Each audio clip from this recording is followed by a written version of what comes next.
माननीय प्रधानमंत्री जी आज के कार्यक्रम में हमारे साथ जुड़ चुके हैं। मैं सभी उपस्थितों की तरफ से प्रधानमंत्री जी का हार्दिक स्वागत करता हूं। देश के कोने कोने से लाखों लोग आज के कार्यक्रम में जुड़े हैं।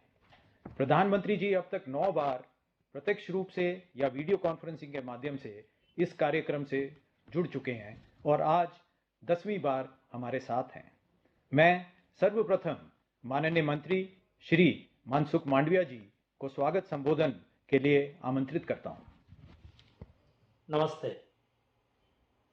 देश के यशस्वी प्रधानमंत्री श्री नरेंद्र मोदी जी तथा आज के विकसित भारत संकल्प यात्रा में देश के कोने कोने से जुड़े लाखों लोगों का मैं स्वागत करता हूं। विकसित भारत संकल्प के साथ 15 नवंबर 2023 से शुरू हुई यह यात्रा अभी तक लगभग 2,32,000 ग्राम पंचायतों से गुजरी हुई 15 करोड़ लोगों तक पहुंच चुकी है। लोगों में यह उत्साह है कि मोदी की गारंटी वाली गाड़ी उनके यहां आ रही है और साथ में भरोसा भी है कि यह मोदी जी की गारंटी है, मतलब कि गारंटी पूरी होने की गारंटी है। प्रत्यक्ष रूप से या वीडियो कॉन्फ्रेंस से प्रधानमंत्री जी अब तक 10 बार इस यात्रा से जुड़ चुके हैं। अभी 3 दिन पहले पीएम जनमन के कार्यक्रम में जब प्रधानमंत्री जी लाभार्थियों से बात कर रहे थे, तब भी कई स्थानों पर विकसित भारत संकल्प यात्रा का कार्यक्रम आयोजित हुआ था। प्रधानमंत्री जी, आपने अलग अलग योजना के कई लाभार्थियों से संवाद भी किया है। इस संवाद से देश के करोड़ों लाभार्थियों का उत्साह बढ़ा है। आदरणीय प्रधानमंत्री जी, पिछले 21-22 साल के सार्वजनिक जीवन में आपने जन भागीदारी के माध्यम से अनेकों अभियान चलाए। आपने पब्लिक एडमिनिस्ट्रेशन में काफी सारे प्रयोग किए हैं। उसी में से विकसित भारत संकल्प यात्रा एक ऐसा ही प्रयोग है जिसे हमेशा याद रखा जाएगा। अभी तक देश में ऐसा माहौल था जब लोग अपने हक लेने के लिए सरकारी दफ्तर के चक्कर काटते थे। आपने डीबीटी के माध्यम से देश के जरूरतमंद लोगों को 34 लाख करोड़ रुपए सीधे बैंक खाते में दिए, जिससे न सिर्फ पारदर्शिता आई बल्कि गरीब व्यक्ति की गरिमा और इज्जत भी बढ़ी। आपने जनता और सरकार के बीच की दूरी समाप्त की। ये विकसित भारत संकल्प यात्रा भी लोगों तक सीधे पहुंचने का माध्यम बना। सरकार लोगों तक पहुंचकर योजनाओं का लाभ दे रही है जो अब तक छूटे हुए थे। यात्रा की समाप्ति के बाद भी सरकार सैचुरेशन अप्रोच से काम करती रहेगी, ये विश्वास लोगों को दिया जा रहा है। देश में पहली बार इतनी बड़ी संख्या में स्वास्थ्य जांच हो रही है। 1.25 लाख से ज्यादा ड्रोन का प्रदर्शन हुआ है, जो अपने आप में अद्भुत है। योजनाओं को जमीन पर कैसे इंप्लीमेंट किया जा रहा है, ये भी देखा जा रहा है। 1,38,000 ग्राम पंचायतों में जमीन रिकॉर्ड का डिजिटलाइजेशन 100% हुआ है। 1,09,000 ग्राम पंचायतों में पात्र लाभार्थियों को 100% आयुष्मान कार्ड जारी किए गए। 80,000 ग्राम पंचायतों में हर घर जल का कार्य पूरा हुआ। ऐसी कई सारी योजनाओं का गांव में सैचुरेशन करने के लिए सफल प्रयास हुआ है। प्रधानमंत्री जी, आपने देश को एक नई सोच दी है कि भारत में 4 ही जाति है, वह गरीब, युवा, अन्नदाता और नारी है। हमने इस यात्रा के दौरान देखा कि किस तरह से इनके सपने पूरे हो रहे हैं। इन्हें उम्मीद की नई रोशनी मिली है। साथ ही आज विकसित भारत का संकल्प जनमानस में बुलंद हुआ है। देश के 140 करोड़ परिवारजनों में यह भरोसा जागृत हुआ है कि अमृत काल में भारत विकसित भारत बन सकता है। आपके नेतृत्व और हमारी जनशक्ति के सामर्थ्य से भारत अवश्य ही हर क्षेत्र में उन्नति करेगा। यह विश्वास आज जन जन में देखने को मिल रहा है। हम सबका हौसला बुलंद करने के लिए आज आप यहाँ उपस्थित हुए, उसके लिए पुनः एक बार आपका बहुत बहुत स्वागत करता हूँ और धन्यवाद अर्पित करता हूँ। जय हिंद।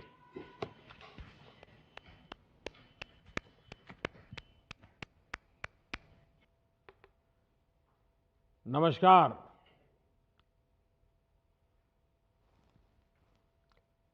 मेरे परिवारजनों, विकसित भारत संकल्प यात्रा के 2 महीने पूरे हो चुके हैं। इस यात्रा में चलने वाला विकास रथ विश्वास रथ है और अब उसको लोग गारंटी वाला रथ कह रहे हैं। ये विश्वास है कि कोई भी वंचित नहीं रहेगा, कोई भी योजनाओं के लाभ से नहीं छूटेगा। इसलिए जिन गांवों में मोदी की गारंटी वाली गाड़ी अभी नहीं पहुंची है, वहां अब इसका बेसब्री से इंतजार हो रहा है और इसलिए पहले ये यात्रा 26 जनवरी तक हमने भी सोचा था, लेकिन इतना समर्थन मिला है, इतनी मांग बढ़ी है, गांव-गांव से लोग कह रहे हैं कि मोदी की गारंटी वाली गाड़ी हमारे यहाँ आनी चाहिए। तो जब मुझे पता चल रहा है तो मैंने सरकार के हमारे अफसरों से कहा है कि अब भाई 26 जनवरी तक नहीं, थोड़ा आगे बढ़ाओ, लोगों को जरूरत है, लोगों की मांग है, तो इसको जरा हमें पूरा करना होगा और इसलिए शायद थोड़े दिन के बाद तय हो जाएगा। ये मोदी की गारंटी वाली गाड़ी शायद फरवरी महीने में भी चलाएंगे। साथियों, जब 15 नवंबर को भगवान बिरसा मुंडा के आशीर्वाद से हमने ये यात्रा शुरू की थी, तो इसकी इतनी सफलता की कल्पना नहीं की थी। बीते दिनों में मुझे कई बार इस यात्रा से जुड़ने का अवसर मिला। अनेकों लाभार्थियों से मेरी खुद बातचीत हुई। सिर्फ 2 महीने में विकसित भारत संकल्प यात्रा एक जन आंदोलन में बदल गई है। जहां भी मोदी की गारंटी वाली गाड़ी पहुंच रही है, लोग बहुत अपनेपन के साथ स्वागत कर रहे हैं। विकसित भारत का संकल्प यात्रा से अब तक 15 करोड़ लोग जुड़ चुके हैं और हमारे मनसुख भाई ने, हमारे आरोग्य मंत्री ने बहुत सारे आंकड़े आपको बताए हैं। देश की लगभग 70-80% पंचायतों तक यात्रा पहुंच चुकी है।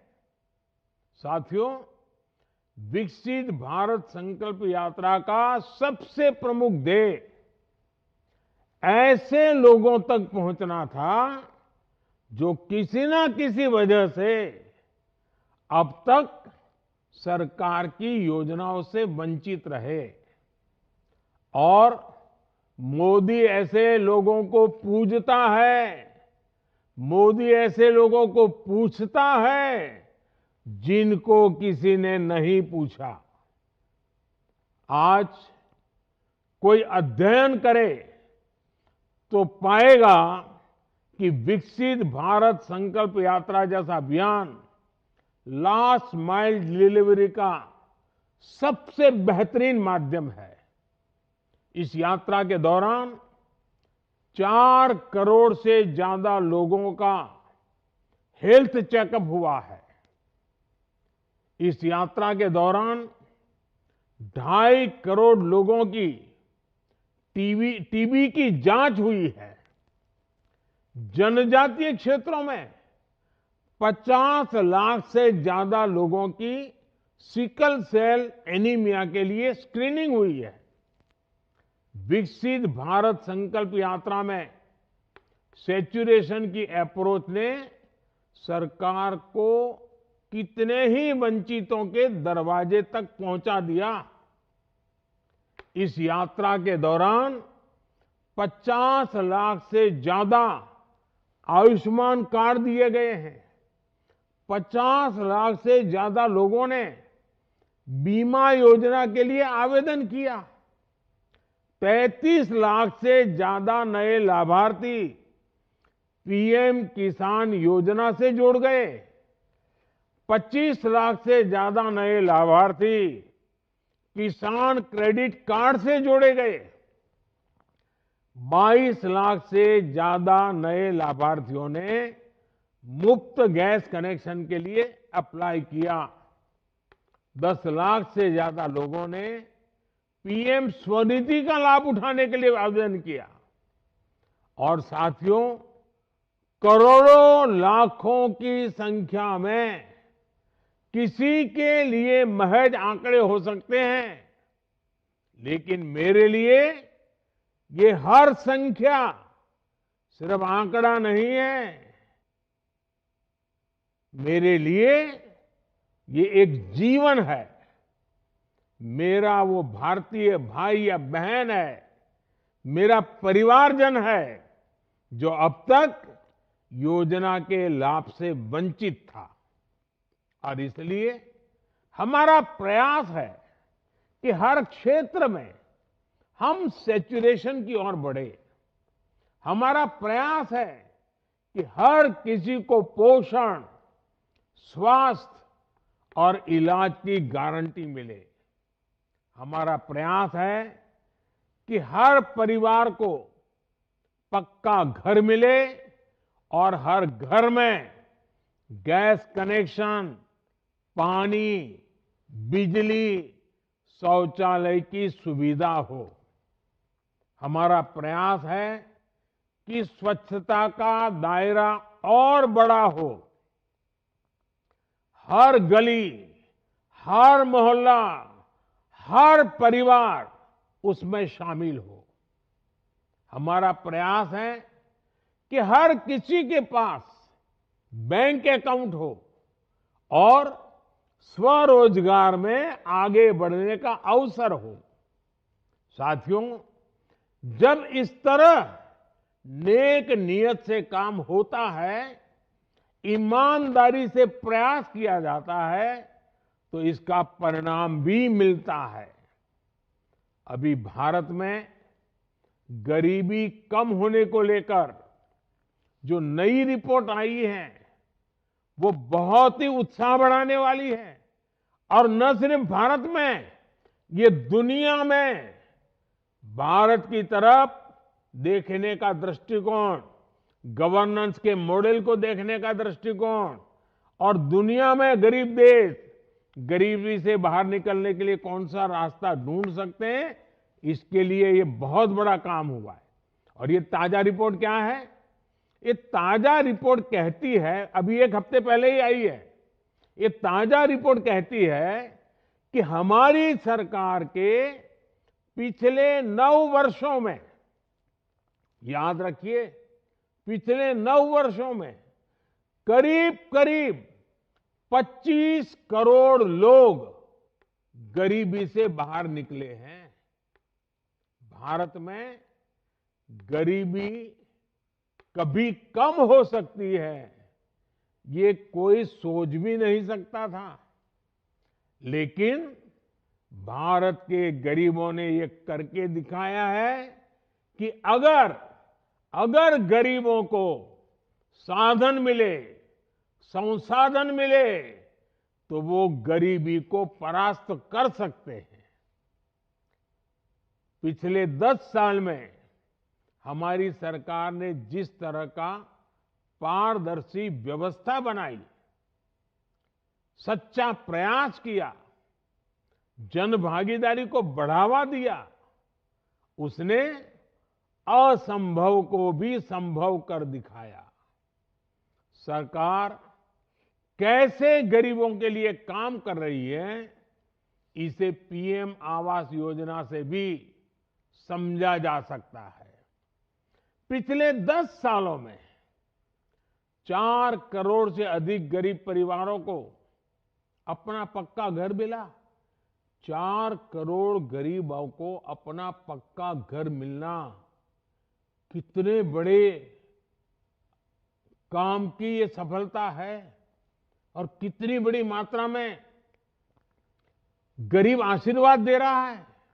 और मजा तो ये है कि इनमें से 70% से ज्यादा, यानी 100 में से 70% से ज्यादा घरों की रजिस्ट्री महिला के नाम हुई है।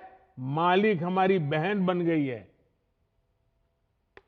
गरीबी से बाहर निकालने के साथ साथ इस योजना से महिलाओं को सशक्त करने में मदद मिली है।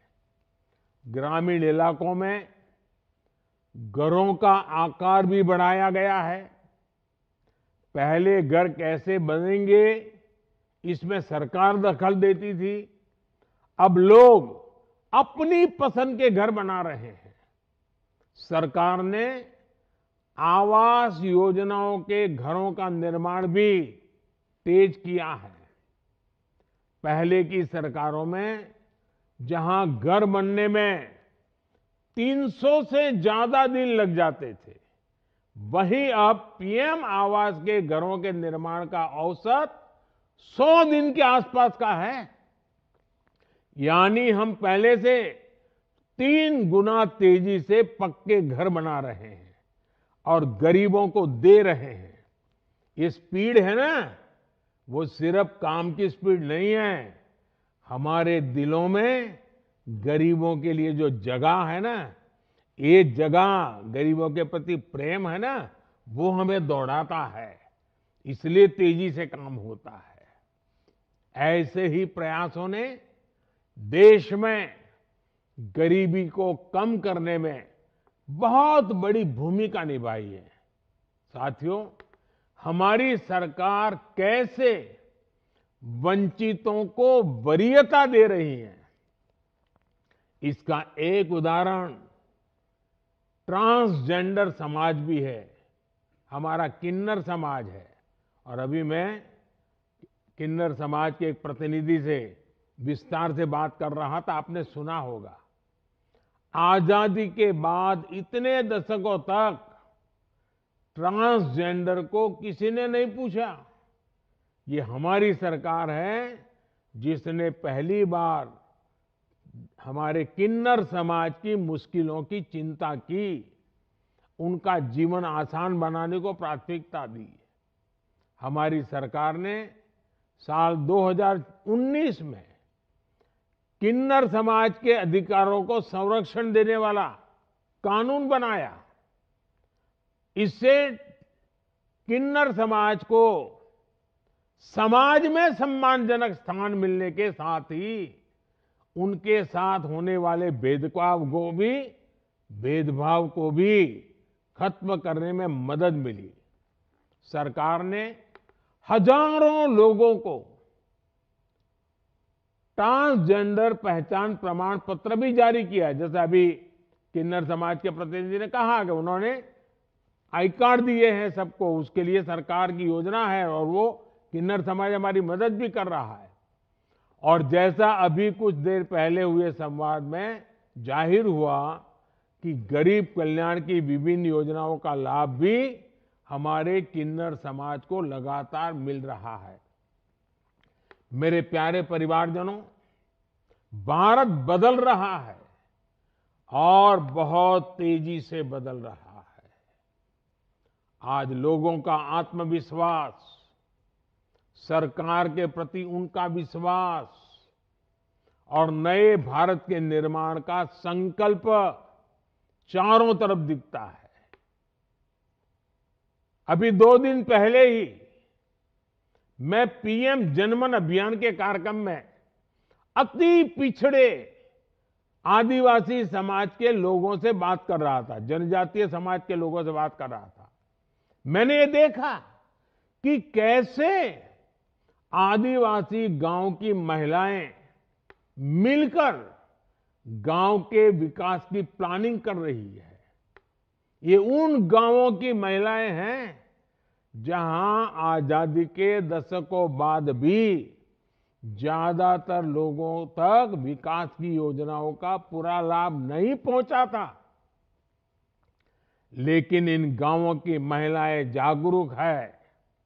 वो अपने परिवार और समाज को योजनाओं का लाभ दिलाने में जुटी है। आज के कार्यक्रम में भी हमने देखा कि कैसे सेल्फ हेल्प ग्रुप से जुड़ने के बाद बहनों के जीवन में अभूतपूर्व बदलाव आया है।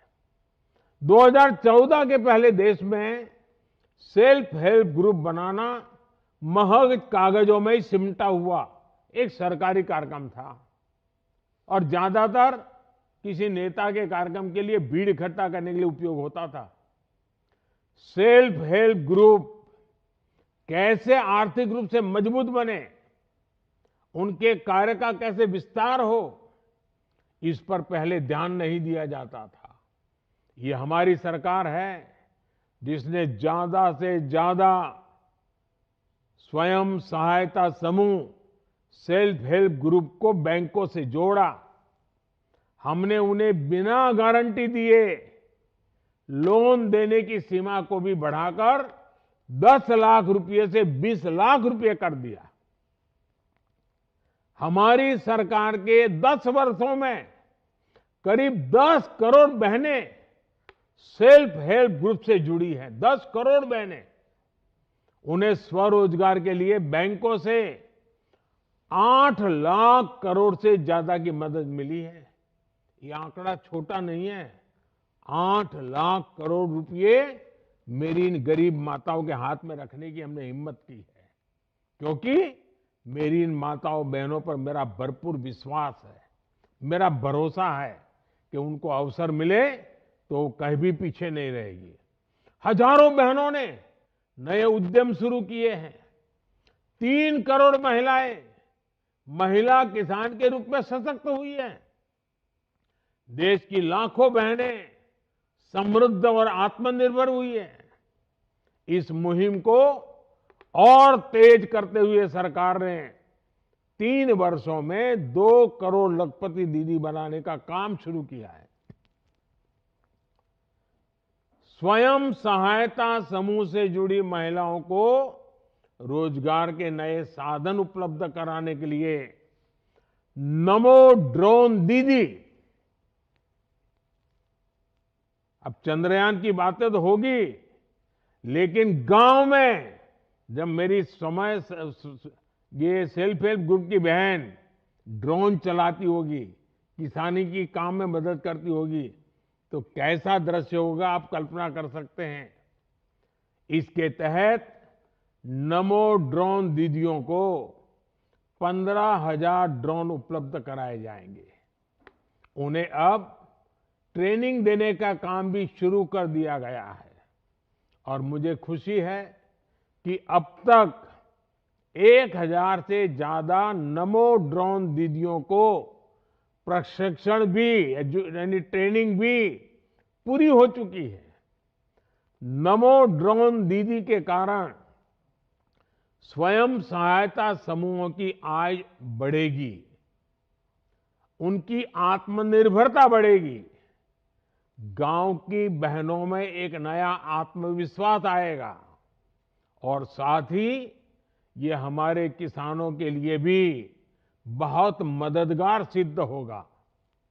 मेरे परिवारजनों, हमारी सरकार की प्राथमिकता ग्रामीण अर्थव्यवस्था को आधुनिक बनाने, किसानों को सशक्त करने की है। इसलिए सरकार की कोशिश है कि छोटे किसानों की ताकत बढ़े, खेती पर होने वाला उनका खर्च कम हो, बाजार में उनको बेहतर कीमत मिल जा सके। इसी को ध्यान में रखते हुए देश में 10,000 नए किसान उत्पाद संघ एफपीओ बनाने का अभियान शुरू किया गया था। आज इनमें से लगभग 8,000 एफपीओ बन भी चुके हैं। सरकार पशुधन की रक्षा सुरक्षा के लिए भी उतने ही प्रयास कर रही है। हमने कोविड के दरमियान मनुष्य को वैक्सीन मिलता है, जिंदगी बचती है, इसकी तो सुना, उसकी वाहवाही की कि भाई मुफ्त में मोदी ने वैक्सीन लगवाई, जीवन बच गया, परिवार बच गया। लेकिन इससे भी आगे मोदी की सोच क्या है, मोदी काम क्या करता है?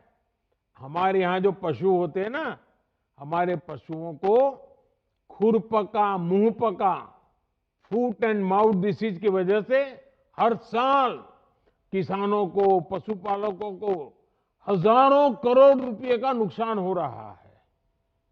इससे दूध का उत्पादन भी प्रभावित होता है। इस चुनौती से निपटने के लिए आजादी के बाद पहली बार एक बहुत बड़ा अभियान शुरू किया गया है। इसके तहत अब तक 50 करोड़ से ज्यादा जानवरों को टीके लगवाए जा चुके हैं। इस पर भी सरकार ने 15,000 करोड़ रुपए से ज्यादा खर्च किए हैं। इस अभियान का भी नतीजा है कि देश में दूध उत्पादन 50% से ज्यादा बढ़ा है। इसका लाभ पशुपालक को हुआ है, पशु रखने वाले किसान को हुआ है, देश को हुआ है।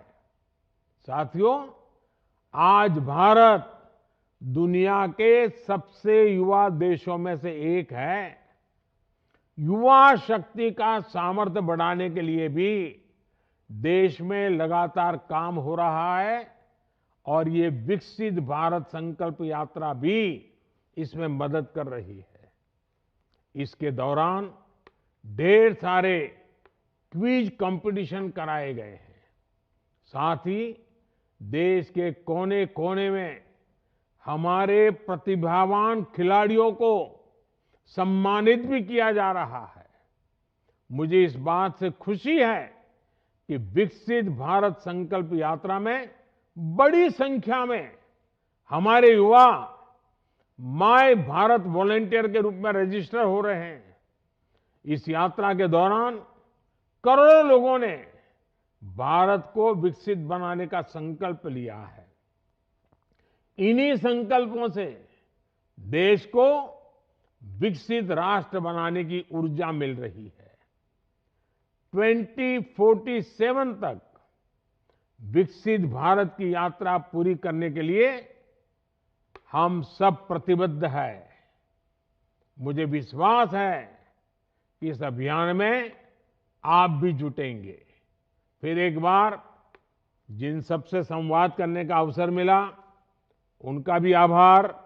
और इतनी बड़ी तादाद में आपने मोदी की गारंटी वाली गाड़ी का स्वागत किया, सम्मान किया, इसलिए भी आप सबका बहुत बहुत धन्यवाद।